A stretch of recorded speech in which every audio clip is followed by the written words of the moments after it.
Тағдыр менің сүйген қызымды да, сүйікті қызметімді де осылай бір-ақ күнде қолыма ұстатты. Сонымен не керек? Нағыз бақытты жан мен болдым. Меңтай екеуміз Мичурин көшесінен оңаша бөлме жалдап алдық.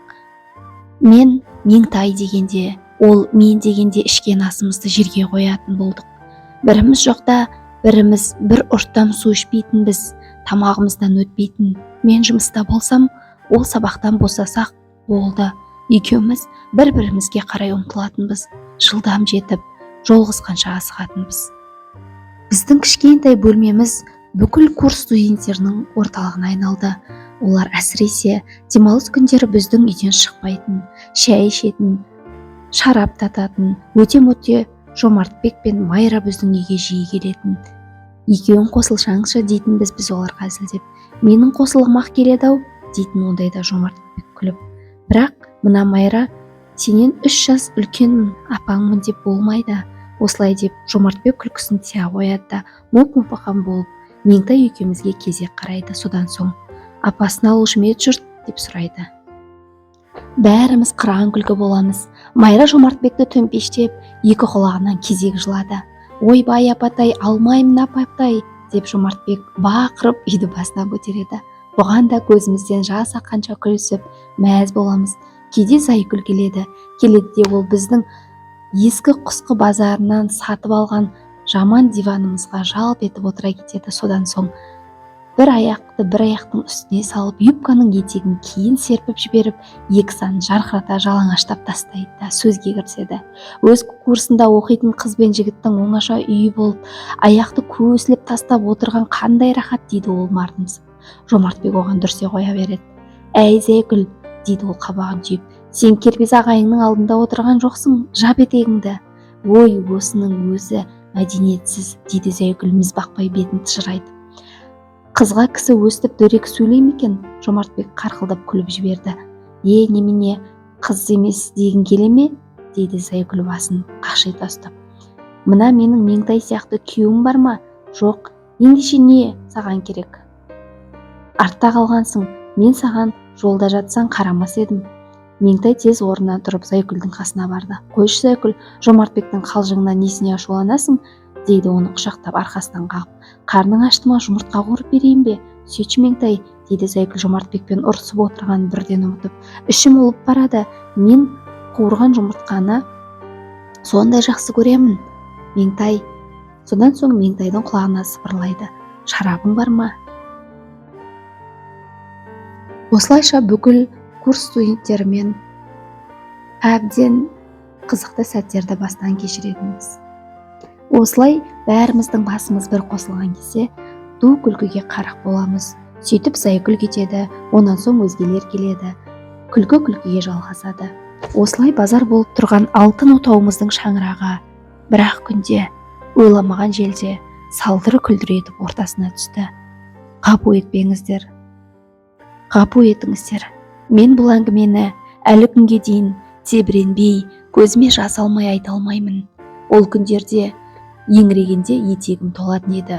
Одан бері 20 жылдай уақыт өтті. Бірақ бәрібір әлі күнге дейін көз алдымда сайрап тұр. Қай жерге келіп едім? Бір күні түнде Меңтай, ішім ауырды деді. Ол бұлай болды. Мен ол күні күндіз редакцияның тығыз тапсырмасымен бір заводқа барып келіп, кешке мақала жазап отырдым. Үстелдің екінші басында Меңтай болашақ бөпемізге деп көйлек пішіп, әбігерленіп жатты. Ербол деймін, деді бір кезде Меңтай. Ау, дедім де тез қағаздан басымды көтеріп. Өстіп, тігінен сыртынан қаратып, тепши берсем бола ма? Болады Меңтай. Осыдан кейін екеуміз де өз шаруамызды істеп отыра бердік. Ербол деймін, деді бір кезде тағы да Меңтай. Ау Меңтай, сенің ит көйлегің болды ма? Болған шығар, менікі де болған шығар, деді Меңтай басын изеп. Бірақ біз қой шешеміздің оны қалай тіккенін білмейміз. Әрине білмейміз. Ит көйлегін екеуміздің осылай ақылдасып отырып тіккенімізді біздің бөпемізде білмейтін болады ғой, Ербол. Қайдан білсін ол тентек? Ой, ішім, деп Меңтай ішім баса қалды осы кезде. Мен орнымнан ұшып тұрып, оны арқасына құшақтадым. Ерболай, бүріп әкетіп барады, енді қайттым, деді ол. маңдайынан тер бұрқ ете түсіп, менің де жаным шығып кете жаздады. Қазір жедел жәрдем шақырайын деп сасқалақтап. Меңтай басын изеді. Мен жан ұшырып көшеге шығып, автоматтан жедел жәрдемге телефон соқтым. Көп кешікпей жедел жәрдем машинасы келіп, мен Меңтайды перзентханаға алып бардым. Мен қиналмасын деп перзентханаға жеткенше ол тістеніп дыбыс шығармауға тырысты. Барысымен сестралар үйге қаратпастан ішке қарай алып жөнелді. Кетпеңіз деп біреуі маған ескертіп те кетті. Осы қазір келіншегімді босандырып, баламды әкеп қолыма құшақтады екен деп, оған едәуір дәмеленіп қалдым. Бір кезде қолына түйіншек ұстап, жаңағы сестралардың бірі шықты. Алыңыз деп ол түйіншекті маған ұсынды. Мұныңыз не деп мен шошып кетіп шегіншектей кейін сырғып. Әйеліңіздің киімі. Әйелім қайда? Сестра күлді. Қорықпаңыз жігітім, әйеліңіз осында қалады. Киімін үйге алып қайтасыз. Босағаннан кейін бір аптадан соң киімдерін қайта алып келіп, әйеліңізді де, балаңызды да үйіңізге алып кетесіз, деп тыныштандырды ол. Аузыңызға май, дедім мен ішімнен. Содан соң Меңтайдың киімін құшақтап үйге қайттым. Үйге жеткенше денемнің дірілі басылмады. Апырай, мына киімін қайтарып беретіндер жаманыр ма екен, дей бердім ішімнен. Сонда неге жаманға жордым екен деген ой маған әлі күнге дейін келеді. Әрине, ол олай ойлағандықтан емес қой. Әшейін құрдалбаса ғой менікі. Сонымен не керек? Мен сондағы Меңтайдың киімін құшақтаған бойда қалдым ғой ақыры. Меңтай перзентханада 4 күн болды. 3 күн бойы күніне 3 рет барып терезеден көріп кетіп жүрдім. Ол 2-ші этаждағы палатада болатын. Мен Меңтай деп дауыстаймын келе сала асығып. Ол менің үнімді ести сала төсегінен түсіп терезенің алдына келеді. Сөзіміз бір-бірімізге жөнді естілмейді. Содан кейін екеуміз сақау кісідей ымдаса бастаймыз.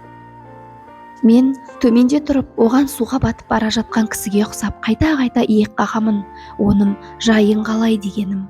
Меңтай балаша жымиып, басын изейді. Ол түсіндім дегені. Содан соң аурухананың олпы-солпы ақ көйлегінің сыртынан кеудесін басады да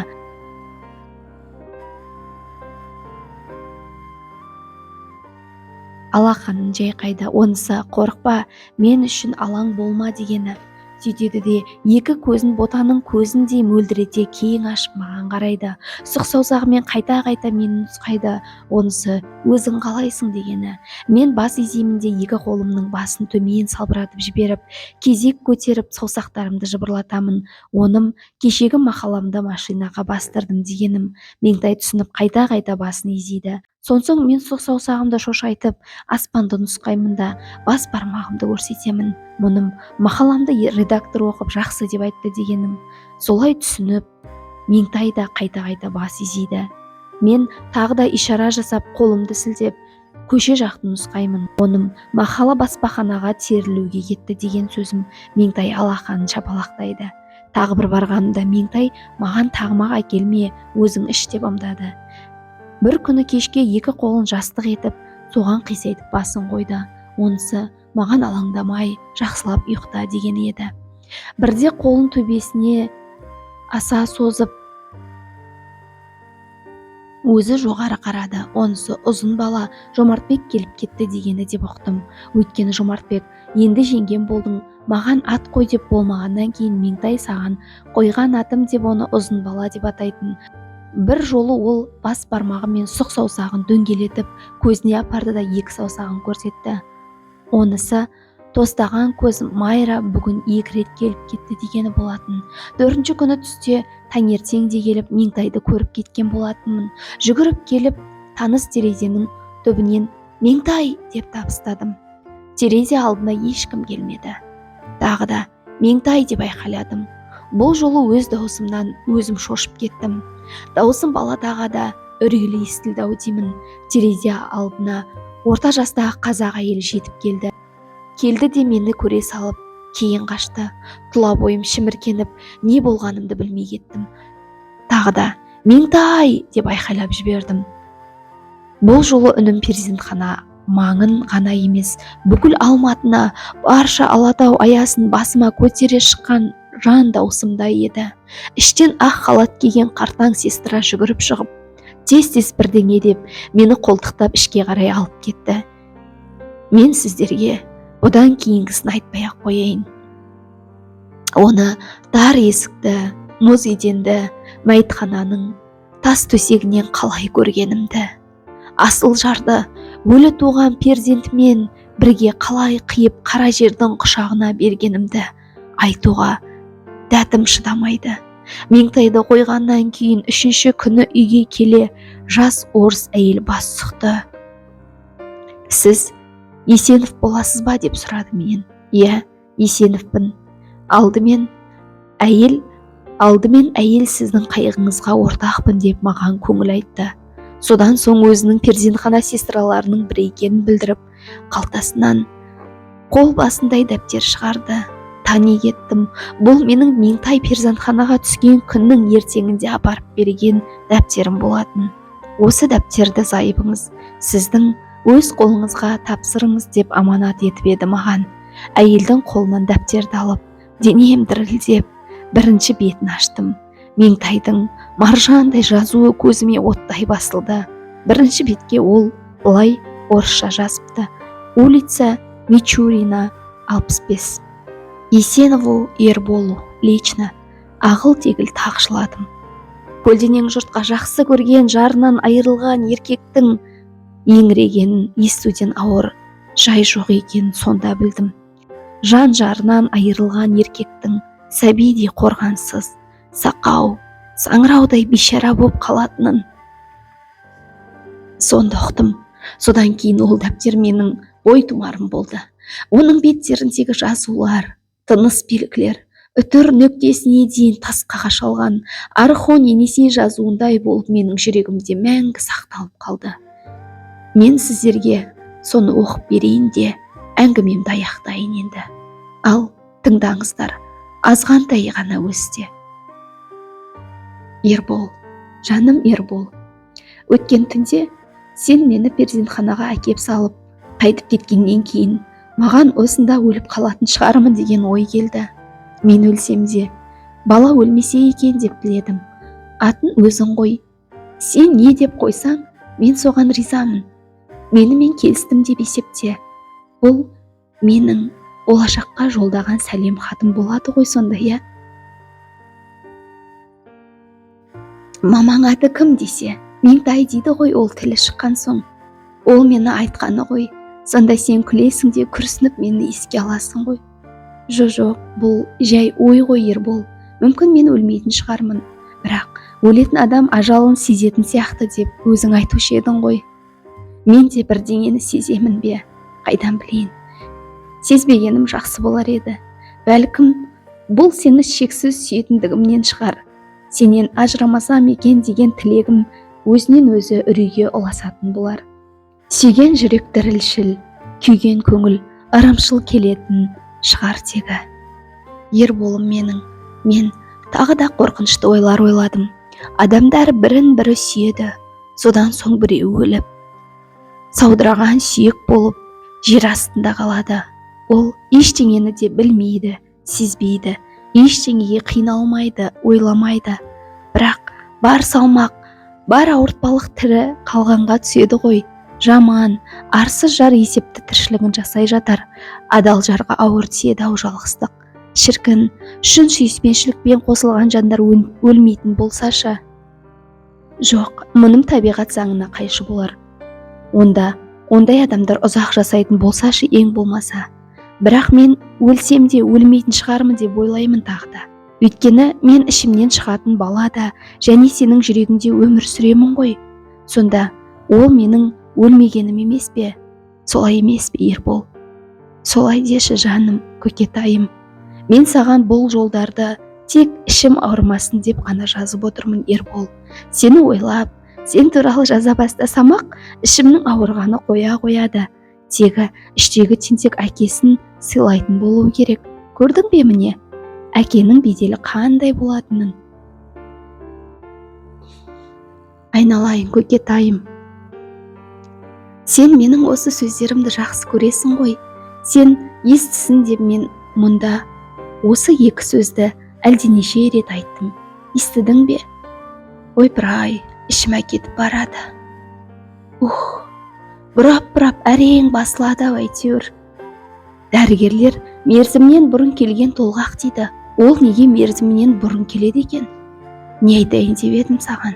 Иә, жаңа есіме түсті. Үнжұрғаңды түсірмей, уақытында шашыңды алдырып, әр қашанда умаждалмаған таза киініп жүр.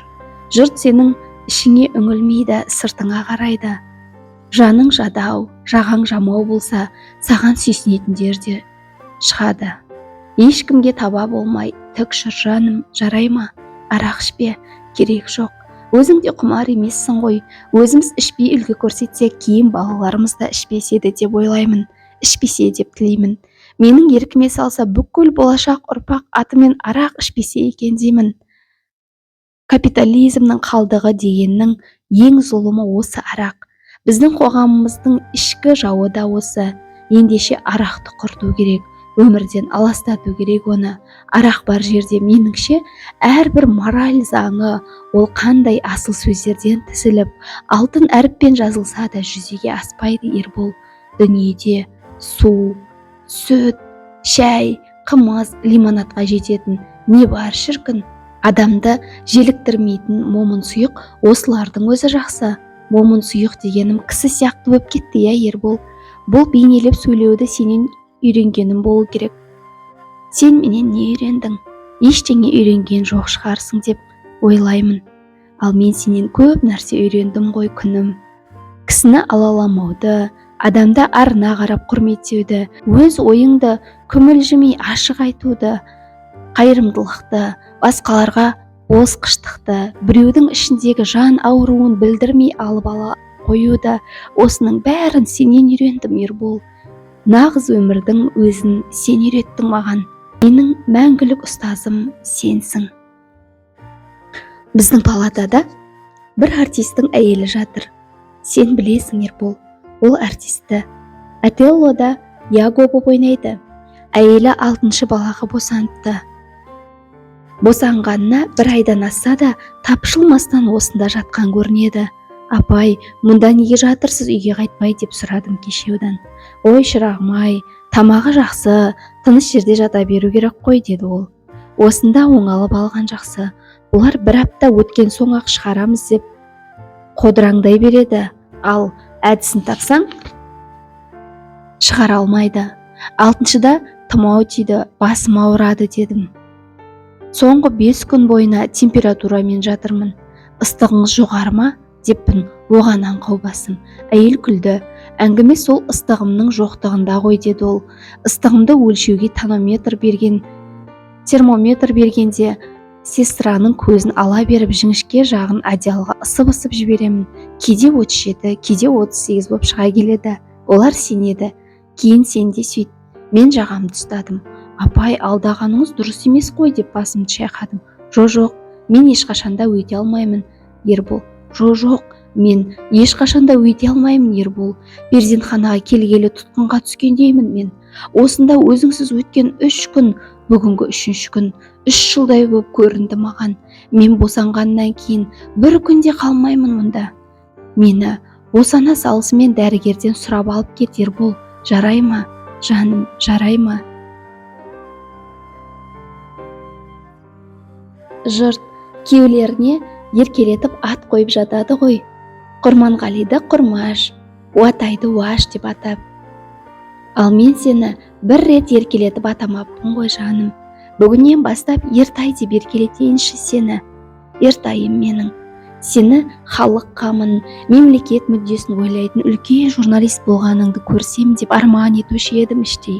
Бағана өзің әкеп берген газетте басылған жұмысшы мүддесі деген мақалаңды оқып, төбем көкке жеткендей боп қалды бүгін. Редакторың мақтаса, мақтағандай екен. Бірақ сен оған мақтанып кетпе күнім. Мақтанбайтыныңды білем ғой, әшейін айтамын. Оған өкпелеп қалма, жарай ма? Айтпақшы, бүгін майдың 5 екен ғой.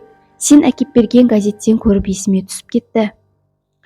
Сені баспасөз күнімен құттықтаймын, жеңіс күнімен құттықтаймын. Жалғыз мен ғана емес, папама менен сәлем айт деп бүйірімді тепкілеп жатыр мына тентегім. Оның да сәлемін қабыл ал.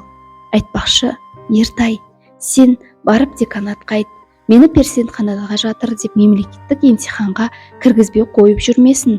менің әдебиеттегі еңбекші әйелдер бейнесі деген тақырыпта жазған диплом жұмысымның да дайын екенін айт.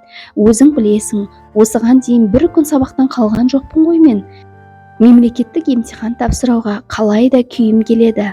Қалай да менің биыл құрбыларыммен бірге диплом алуым керек. Мектепке жолдама алып, классқа кіріп, сәлеметсіңдер балалар, мен сендердің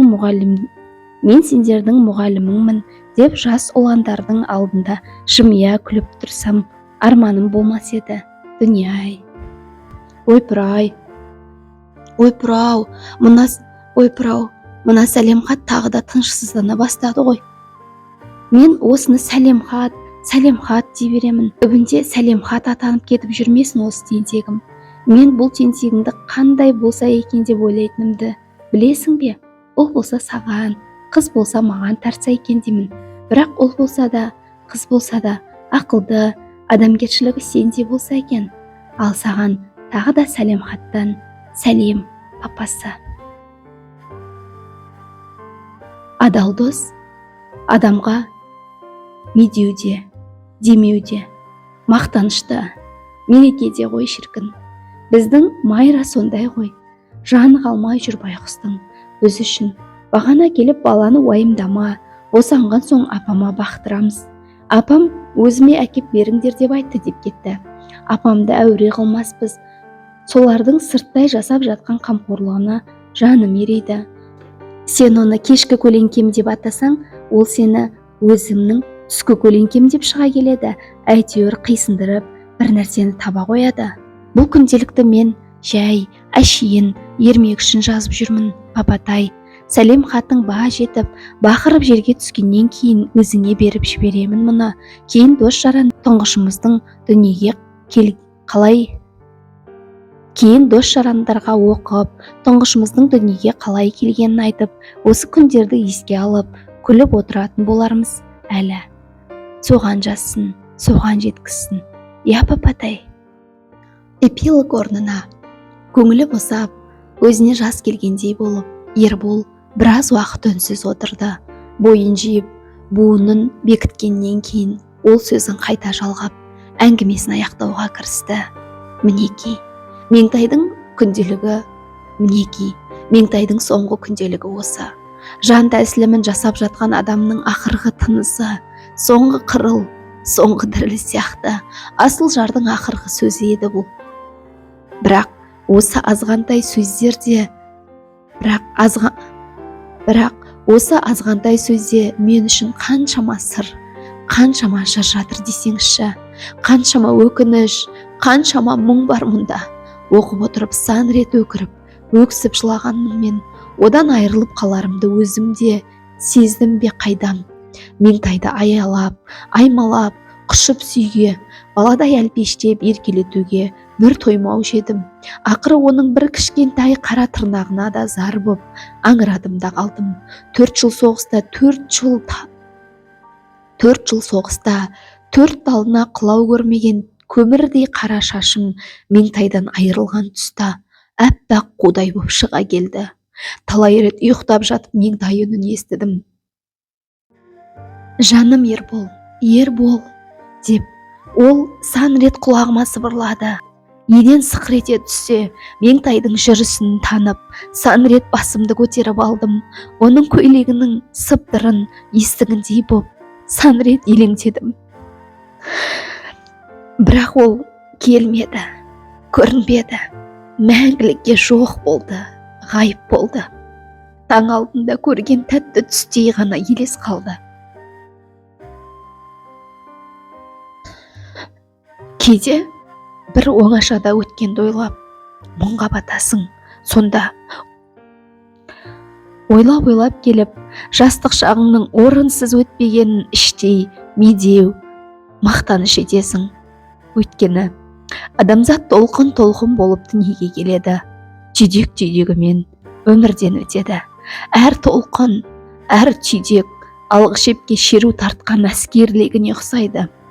Октябрь революциясы мен азамат соғысына қатысқан құрыш адамдардың темір тасқынды легі ілесіп, біз 18 пен 22 жастың арасында азаттықтың ауыр жүгін арқалап 4 жыл толассыз қан кештік. Пештен жаңа ғана қотарылған қызыл шойындай жүйткіп батыстан Москваға қарай лықсыған от пен өрт селінің қорғасын мен темір топатының алдын тостық. Біздің жас тәнімізді неміс фашистерінің оғы шұрқ-шұрқ тескіледі. Жау танктері үстімізден таптап, жас сүйегімізді сықыр-сықыр сындырды. Жас жүректерімізге немістің селінің қос құлаштай қанжарлары кірш-кірш қадалды. Концлагерден қашқанымызда немістің қасқыр иттері қоң етімізді жұлмалап, терімізді жалбыратып, қан жоса етіп талады. Бізді зұлым жау камераларға қамап, улы газ жіберіп тұншықтырды. Олар бізді тірілей өртеді. Көзімізді бақырайтып қойып, тікемізден түк тұрғызып көрге көмді. Бірақ біз қасиет күші ұлы отанның қанатын берер қыран құстың, ашуын бер арыстанның, жүрегін бер жолбарыстың. Күл әлемнің ашу кегі орна менің кеудеме кеп, жау жолына атам сені, бомба болды жарыл жүрек деп, жанған самолеттан жау колоннасына жай оғындай шаншылдық. Айналаға өлім шашқан ажал дзотына өз денемізді өзіміз қол гранатадай лақтырып, дұшпан пулеметін қанымызбен қақалттық. Жауға жанымызды берсек те арымызды бермедік. Біз жығылып жатып, тұрып жаттық, өліп жатып, жеңіп жаттық. Халық намысын қорғасынға қоса құйып, құрышпен кіріктірдік те, бомбаға қанат, снарядқа заряд еттік. Ел тәуелсіздігін төбемізге ту көтердік. Сөйтіп, жан дүниені жайтап келе жатқан топанды тоқтаттық. Біз отан жауын осылай жеңдік. Ақын айтқан біздің сол жылдарымыз махаббат, қызықтан гөрі мұңы мол болып өткен жастық күндеріміз. Жарты сағат бұрын дәл төбеңнен күркідей жауған қалың жаңбырдың бұлты басқа жаққа қарай аунап, оның әр жерінен бой көрсеткен алыс нажағайдың қылыш бойындай ғана қысқа жарқылы іспеттеніп, күннен күнге, айдан айға аулақтап шегініп ұзап барады. Сол жарқылдың ішінде менің меңтайым да бар деп күбірлеймін мен осылай. Өз-өзімнен тебірене тербеле отырып, ойымды өзіммен қоса тербеп. Біз майданда қандай адал болсақ, махаббатта да сондай пәк болдық. Әр жүректе асыл адамгершілік, айнымас махаббат болуын тіледік. Өйткені өмірден қол ұстасып, өтер жан серік, жалғыз жарын шын сүйе білмеген адам жолдасында жақсы көре алмайды, коллективінде құрметтей білмейді. Жан-жарына адал болмаған адам қылған қызмет, істеген іс, атқарған жұмыс, арқалаған қоғамдық міндетіне де адал бола алмайды. Себебі саналы өмірдің бар қызығы махаббатқа тіреледі. Сондықтан да махаббатқа соқпай кететін сезім аз. Анаға сүйіспеншілік, жарға құштарлық, отанға, перзенттік, туған топыраққа борыштылық сезімдерінің бәрі махаббатқа байланысты. Адам бойындағы ең асыл қасиет адамгершілік сезімі де махаббатпен сабақтас. Өйткені махаббат қадірін білмейтін адамда адамгершілік сезім болмайды.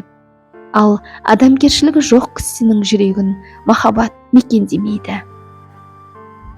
Жоғарыда Тургенев пен Пришвиннің махаббаты жайындағы тамаша сөздері келтірілді.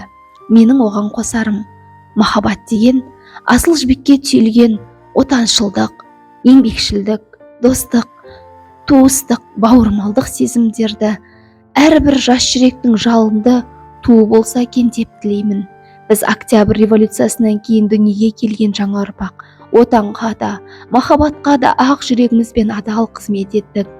Міне, біз мұны өзіміздің мәңгілік мақтанышымыз деп білеміз. Осы мақтаныштың әкелер жүрегінен балалар жүрегіне көшуін көрсету де бүгінгі күннің тақырыбы. Оны қалай көрсету? Әрине, жазушының міндеті. Иә, ұқтым. Не сұрайын деп отырғаныңызды түсіндім. Меңтайдан басқалар қайда? Қазір дейсіз ғой. Оны да айтайын сізге. Университет бітіргеннен кейін ұядан ұшқан балапандай болып әркім әр жаққа кетті. Біреу қияға қонып, біреу қиырды мекендеп жүріп жатыр қазір. Балапан басқан тауықтың ұясына байқаусызда түсіп кеткен үйрек жұмыртқасынан шыққан сушыл балапандай болып, филфакты бітіре сала мұғалім болмай, журналистиканың айдың көліне тартып мен кеттім. Ол 30-дың біразы ғылыми қызметкер болды. Көпшілігі мұғалім, қыздар әлдей қашан күйеуге шыққан, жігіттер әйел алған. Бір кездегі бүлдіршіндей қыздар мен қыршын жігіттер бүгінде сары қарын әйел, сақалды шалға айналды. Алдының балалары институтқа ілініп, баяғы біз басымыздан кешкен жастықтың жәрмеңкесіне енді олар кірді. Біздің жастықтың жығылған жалауының орнына олар да өз туларын көтерді. Солардың ішінен Меңтай екеуміздің мәңгілік адал досымыз Жомартбек Жолдин ғылым докторы атағын алды. Зайкүл есебін тауып бір бастықтың етегін ұстаған. Соның беделімен тамыр таныстық деген кәрі кеселдің көмегінен ол да кандидат деген атқа ие болып алған. Қазір ол бір институтта басын жарып, көзін шығарып әдебиеттен сабақ береді. Зәкең бұрынғының бәрін ұмытқан. Әшейінде шекірейіп жүретін әйел кандидат болса, мүлде кекірейіп кетеді емес пе? Ол да солай. Кездесе қалсаң, танығысы келгенін таниды, танығысы келмегенге танауын көтеріп жүре береді. Жеңілтек адамды жағдай өзгертпей қояма? Мінекей, өмір дегеніңіз кейде ойсыз, ұшқалақ адамды ұшпаққа осылай шығарады екен. Қанипа да кандидат. Майра Абаева Ленин орденімен наградталған. Жақында оған еңбегі сіңген мұғалім атағы берілді. Тұмажанның да қайда екенін білгіңіз келген болар. Жер үстінде ол да жүр. Бірақ біздің қоғамымызда ондайлардың орны түрме емес пе? Түрмеге түскен. Жинақ кассасына тергеуші боп тұрғанда бірнеше облигацияға подлог жасап, мемлекеттің көп ақшасын жегені және өз сөзімен айтқан басқа да үзіп-жұлып жұлмалағаны үшін көп жылға сотталған. Оның екі сөзінің бірі Ошақбаев опық жемейді болып келуші еді. Жоқ, Ошақбаевтарда омаға асады екен. Олардың әділетсіздігінің, арсыздығының, нысапсыздығының зауалы заң екен. Ал енді қалған кім дейсіз ғой? Қос ғашық танамен заман болар. Ертедегі еш ғашықтың қолы жетпеген мұратқа осы екеуі жетті. Екеуі қосылып, көп бейнеттерді бастарынан кешіріп, сол жақта жүріп институт бітіріп, 54-ші жылы елге келді. Қазір екеуі де мұғалім. Тана Серкебаева 2 рет жоғарғы советке де депутат болып сайланды. Білімбай, Ербол, Махаббат, Меңтай есімді 4 баласы бар. Бір ұл бір қызына Меңтай екеуміздің атымызды да қойыпты. Мен олармен анда-санда кездесіп тұрамын. Кездескен сайын алдымен кішкентай қыздарын құшақтап алып, Меңтайым менің деп шөлпілдете сүйемін. Содан соң Тана мен Заманға қарап, ал осы заманның қозы көрпеші мен баян сұлуы, амансыңдар ма деп құшағымды жаямын. Көздері жасаурап, еріндері дірілдеп, ол екеуі қатарласа маған қарай ұмтылады. Асыл жар, адал досқа не жетсін, шіркін. 1963-1970 жыл. Алматы. Айғасы күл Меңтайдың екі көзі, самал жел, оның күле айтқан сөзі, бақыт ыстық құшағы байлық қазына, дүние деген тек соның жалғыз өзі. Құлақтың сүйкімдісі оның аты, көздің көркі бір сызық жазған хаты, ұжымақ деген бар рас болса, ол тек қана Меңтайдың махаббаты. Рахат, соның кеудесі гүл мінезі, от өзіне тура көз тіккен кезі, дүниедегі ең тәтті соның ерні, дәмі қайтып, ешқашан етпес мезі. Маржан, жақыт дейтіндер соның тісі, көз тартар әдеппенен қылған ісі, бір ауыз айтқан сөзі жан дертіп, мас болар ақ дидарын көрген кісі. Тигенде қолым оның білегіне, жеткендей Болдым барлық тілегіме, басыма бақыт орнап дүниедегі, бар шаттық құйылды кеп жүрегіме. Қайтерем, егер меңтай құшақтатса, жарқырап күн шөгіліп таң боп атса, сүйгізіп тағы да бірақ тамағын өң беріп, жылы шырай жауап қатса. Бәрі аз бағасына барша санның, тәжтағы мал мен мүлкі патша ханның. Меңтайды мәңгі сүйіп құшып сүйетұғын бар екен, не арманы жігіт жанның. Бұл хаттары да студент кезде жазған. Күн күңгірт, түн қараңғы ай болса да, келмес ұйқы жақсы орын жай болса да, күн шығыс жоқтай болып көрінеді төрт бұрышы төңіректің сай болса да. Күн шығып тұрса дағы түк көрмеймін, айналам қараңғыдай қол сермеймін, сәулесін аспандағы ай мен күннің меңтайдың ақ жүзіне теңгермеймін. Жұтуға ауадағы жайсыз аса, сөйтпек пе әлде көңіл жабырқаса, қандай тәтті болмақшы ауа шіркін меңтайдың дем лебізі қосылмаса. Іздеумен елегізіп қысылдым сан, тәнтерлеп жүрек жүдеп қиналды жан. Күн күңгірт, ай қараңғы ауа ауыр, меңтайдың бұл маңайда жоқтығынан.